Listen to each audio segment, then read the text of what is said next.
तो चलो, hello everyone. आज हम लोग केमिकल बॉन्डिंग का एक इम्पॉर्टेंट टॉपिक करने जा रहे हैं जिसका नाम है बॉन्ड ऑर्डर निकालना।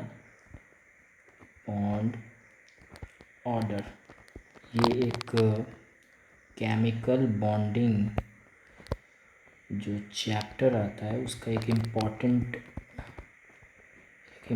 टॉपिक है। बेसिकली ये बोले कि ये इससे रिलेटेड जेई में एंड नीट में कुछ क्वेश्चन होते हैं। पार्टिकुलरली इससे पहले भी बहुत बार पूछे जा चुके हैं। सो मेरा मानना है कि इसका एक शॉर्ट ट्रिक आता है।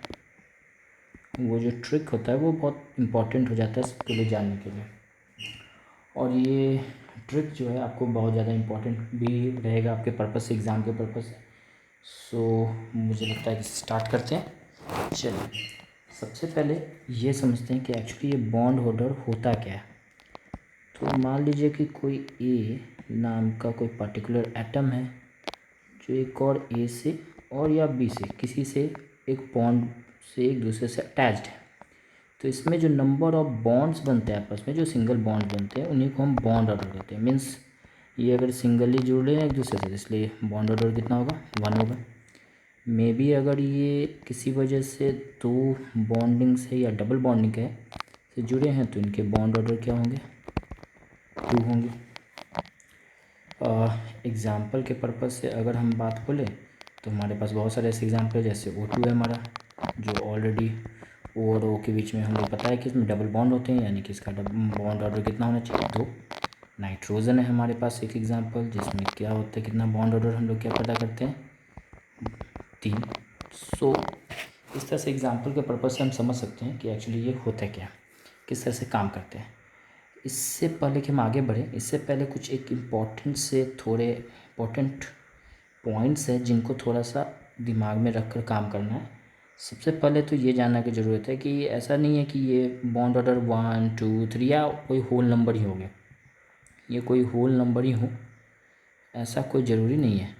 ये में भी आप देखोगे 0.5, यानी कि कोई पॉइंट डेसिमल नंबर्स भी आते हैं, फ्रैक्शंस में भी होते हैं, 1.5 कह लें, 2.5 कर ले, और ये बेसिकली सबसे मैक्सिमम पॉइंट तक 3.5 तक ही जाएगा।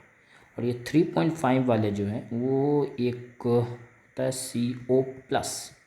ये एक तरह का एक्सेप्शन कह लें या कुछ कह लें, इनको आपको याद करना पड़ेगा कि CO+ का जो बॉन्ड ऑर्डर होता है वो सबसे मैक्सिमम होता है। और इनको ये एक्सपेरिमेंट से हमें पता चला है कि इनके बॉन्ड ऑर्डर कितने होते हैं, 3.5। और ये याद ही करना पड़ेगा, इसका कोई और पर्पस है भी नहीं। आप इसको चाहो तो ऐसे करके कोई ट्रिक से या सबसे याद नहीं, पता नहीं कर पाओगे, इसलिए आपको इसको पता क्या करना पड़ेगा, मीन्स आपको याद रखना पड़ेगा। तो हम एक्सेप्शंस के रूप में अगर ध्यान रखें तो मुझे याद रखना होगा कि CO+ का जो बॉन्ड ऑर्डर होता है वो कितना होता है, 3.5। बाकी के लिए ये एक्सेप्शंस के अलावा जो कहना है उन सब के लिए आपको काम करेगा। तो पहले इसको ध्यान रख लेते हैं, इसको याद ही रखना है। दूसरा जो हम ध्यान रख सकते हैं, या तीसरा कह लें, दूसरा टॉपिक की तरह या तीसरा पॉइंट जो हम याद कर ले, एक होता है बॉन्ड ऑर्डर जो होता है वो उतना ही एक डायरेक्टली प्रोपोर्शन होगा किसके, स्टेबिलिटी के। मीन्स व्हाट, बॉन्ड ऑर्डर यानी कि अगर कोई सिंगली बॉन्डेड है और कोई डबल बॉन्डेड है और मे बी कोई ट्रिपल बॉन्डेड है, means what, single bond order यानी मान लेते हैं इनके बॉन्ड ऑर्डर 1, इनका बॉन्ड ऑर्डर कितना है, 2। यानी जितने ज़्यादा नंबर ऑफ बॉन्ड ऑर्डर्स होंगे वो उतने ही ज़्यादा क्या होंगे, स्टेबल होंगे, यानी कि उनका बॉन्ड स्ट्रेंथ बढ़ेगा, इसलिए उनकी उस जो पार्टिकुलर मॉलिक्यूल है उसकी स्टेबिलिटी उतनी ही ज़्यादा होगी, यानी कि इनकी स्टेबिलिटी क्या होगी, ज़्यादा होगी। तो ये एक हम कह सकते हैं कि बॉन्ड ऑर्डर अगर बढ़ रहा है तो उसकी स्टेबिलिटी भी क्या होगी, बढ़ेगी। तो ये दो पॉइंट है ऐसे जो उसको हमको ध्यान रखना है, ठीक है। सो सबसे पहले हम लोग फर्स्ट एग्जांपल के तौर पे अगर हम ले तो हम एक सबसे पहले एक ग्राफ टाइप का, ग्राफ नहीं कहे मतलब, हम सबसे पहले एक टेबल बना लेते हैं, उसको एक ट्रिक करें, थोड़ा सा याद रखना है। सबसे पहले एक एग्जांपल के तौर पे हमें सबसे पहले ध्यान रखना है N2 को। N2 का हम पहले ध्यान रखते हैं कि इसमें टोटल नंबर ऑफ़ इलेक्ट्रॉन्स होते कितने हैं। तो मुझे ये मैं बता देता हूँ आपको, ऐसे निकाल भी सकते हो, N2 के बीच में ट्रिपल बॉन्ड होते हैं, एन के अंदर कोई पूछे कि टोटल नंबर ऑफ इलेक्ट्रॉन कितने होते हैं, तो एन एक है तो इसमें कितना होगा 7 होगा, ये वाला का कितना होगा 7 होगा, यानी कि टोटल इलेक्ट्रॉन इसमें कितने होंगे 14। सो 14 अगर इलेक्ट्रॉन है तो इनका हमको अगर ध्यान रखना है कि इनके जो बॉन्ड ऑर्डर होंगे अभी याद कर लेते हैं कितना होगा 3 होगा। 3 कैसे होगा मैंने अभी बताया 1 2 3, तो 3 की तरह भी हम सोच लेते हैं कि ये 3 होंगे। तो ये मेरा बिग बेस लाइन है जिसको मुझे ध्यान रखना है और इसी के अकॉर्डिंग मुझे एक टेबल बनानी है, उस टेबल के अकॉर्डिंग हम लोग काम करेंगे। So let's go further and so हम पहले निकालते हैं N2, इसका टोटल नंबर ऑफ इलेक्ट्रॉन कितना है 14 और कितना है इसका बॉन्ड ऑर्डर कह लें, बॉन्ड ऑर्डर हो गया कितना 3। अब जैसे मान लो कि किसी और कोई पर्टिकुलर कोई मॉलिक्यूल है उसका नंबर ऑफ इलेक्ट्रॉन आए टोटल मान लो 13, इसी तरह कमता जाए 12 आए,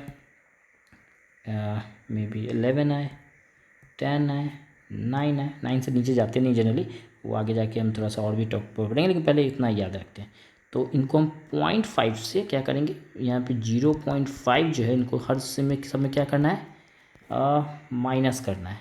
मीन्स व्हाट, जैसे अगर हम माइनस करें 3 में से अगर माइनस करें जो कितना हो लिखेंगे 2.5, और हम 0.5 माइनस करें तो कितना लिखेंगे 2, और माइनस करें तो कितना लिखेंगे 1.5, और 0.5 माइनस करें तो कितना लिखेंगे 1, और ये आगे 0.5। तो इस तरह से हम ऊपर क्या कर रहे हैं, जब नंबर ऑफ़ इलेक्ट्रॉन्स को टोटल नंबर ऑफ़ जो इलेक्ट्रॉन्स है मॉलिक्यूल में उसको कम कर रहे हैं, तो हम वैसे इसी तरह से क्या करें 0.5 को माइनस 0.5 सब में से ऐसे घटा रहे हैं, जो माइनस कर रहे हैं है ना, सब्ट्रैक्ट कर रहे हैं। सेम वे अगर नंबर ऑफ़ इलेक्ट्रॉन्स 15 आए, मे बी 16 आए, मे बी 17 आए, मे बी 18 आए, इस तरह से नीचे गो फर्दर। सो 3 होगा तो फिर सेम वे इसमें से हम क्या करेंगे 0.5 को माइनस करेंगे, तो कितना लिखेंगे 2.5, 2, फिर क्या लिखेंगे 1.5, फिर क्या लिखेंगे 1 एंड देन 0.5। सो पहले एक चार्ट को आपको ध्यान रखना है, इस टेबल को आपको थोड़ी देर के लिए याद रखना है। जो मेरा बेस लाइन था वो ये है, ठीक है, और जो एक्सेप्शंस की बात कर रहे हैं तो वो तो हमें याद रखना है, उसके लिए तो कोई और ट्रिक है नहीं, वो काम भी करता है। CO+ जो है इसका जो एक्सपेरिमेंटली हमको पता है कि बॉन्ड ऑर्डर कितना होता है 3.5। ये मुझे मगअप करना होगा, याद करना होगा, जैसे कर लो पूरी तरह से कंठस्थ कर लो, जैसे भी करना है करके ये याद रखना पड़ेगा। सेम वे अगर आगे हम बात करें तो हम क्या कर सकते हैं, तो मैं आपको थोड़ा सा डिटेल में बताता हूँ। आप थोड़ा सा एग्जाम्पल के पर्पज़ से चलते हैं। एग्जाम्पल जैसे हम लोग फर्स्ट लेते हैं, हमारे पास है जैसे N2, फिर इसी तरह O2 twice minus, same way O2 twice plus, CO twice CO plus. अब एक एग्जाम्पल के पर्पज़ से इसका हम लोगों ने निकाला था, इसमें टोटल नंबर ऑफ इलेक्ट्रॉन कितने आते थे 14, और इनका हमने क्या याद रखा था कि 3 होगा। इसमें देखते हैं हम लोग, इसमें ट्वाइस माइनस है हम लोगों ने किया है, थोड़ा सा इसको इरेज करके फिर से लिखता हूँ, तो O2 twice minus. So generally इसके अंदर होना कितना चाहिए था 8 दूना 16, 16 होने चाहिए थे, और इसमें से 2 माइनस लगा, इसका मतलब 2 इसमें ऐड हो जाएगा इलेक्ट्रॉन, यानी कितना हो गया 18, और 18 हो गया तो हमें कितने पता है, यानी कि इसका बॉन्ड ऑर्डर कितना होगा 1। सेम वे ऑक्सीजन कितना है 16 होगा सेम वे, और इसी तरह से हम क्या कर सकते हैं 16 होगा इलेक्ट्रॉन, इसमें फिर हमने +2 किया, इसका मतलब क्या होगा कि हमें क्या करना है 2 माइनस कर देना है, 2 माइनस कर देने हैं, इलेक्ट्रॉन चला गया तो कितना हो जाएगा 14, और 14 किसके लिए कितना था 3। Same way CO twice plus हो गया, सिम में मैंने बार बार इसको जानकर बता लिख रहा हूँ क्योंकि आपको याद होना चाहिए, एक्सेप्शन से ये, और इसका कितना होता था एज इट इज़, हमें कुछ नहीं सोचना है इसके लिए 3.5 मुझे याद रखना है पूरी तरह से। सेम वे हम आगे चल सकते हैं और एग्जांपल्स ले सकते हैं। Same way NO plus CO O2 minus, and then हाँ इतना काफ़ी है रहेगा। अब आप हो सकता है तो आप इस वीडियो को पॉज करें 2 मिनट के लिए और ट्राई करें इसको निकालने की, 1 2 3। चल मैं इसका आंसर कर देता हूँ। एंड सेम वे नाइट्रोजन में कितना होगा, 7 होगा, प्लस ऑक्सीजन में कितना होगा, 8 होगा, यानी कितना 15, और +1 लगा है, सो दैट -1 कर लेंगे, कितना हो जाएगा 14। और 14 कितना होता था, अभी अभी हम लोगों ने याद किया था, कितना 3 होता था। सो इस तरह से आप इन दोनों के भी आप कमेंट सेक्शंस में निकाल कर मुझे आंसर कर सकते हैं। सो होप यू लाइक इट।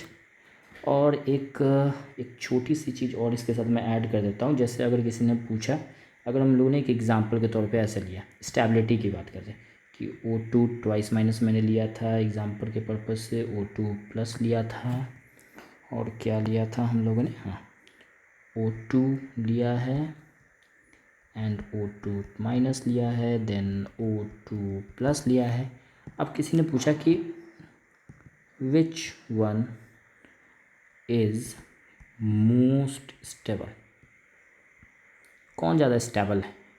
तो हम लोगों ने पढ़ा है कि जिसकी जितनी ज़्यादा बॉन्ड ऑर्डर उतना ज़्यादा स्टेबिलिटी। अभी अभी हम लोगों ने पढ़ा है जिसकी जिसकी सबसे ज़्यादा बॉन्ड ऑर्डर आएगी वो उतना ज़्यादा स्टेबल होगा। तो अगर हम ध्यान रखें तो मेरे को जैसा याद है उस पर्पज़ से मैं आपके लिए लिख देता हूँ, ऐसे आप लोग लिख सकते हो खुद से। कितना होगा 1.5, देन सेकंड का कितना हम लोगों ने लिखा था 2.5, थर्ड में लिखा था 2, फिर लिखा था 1, और देन 1 2 3 4 5, 1 2 3 4 5।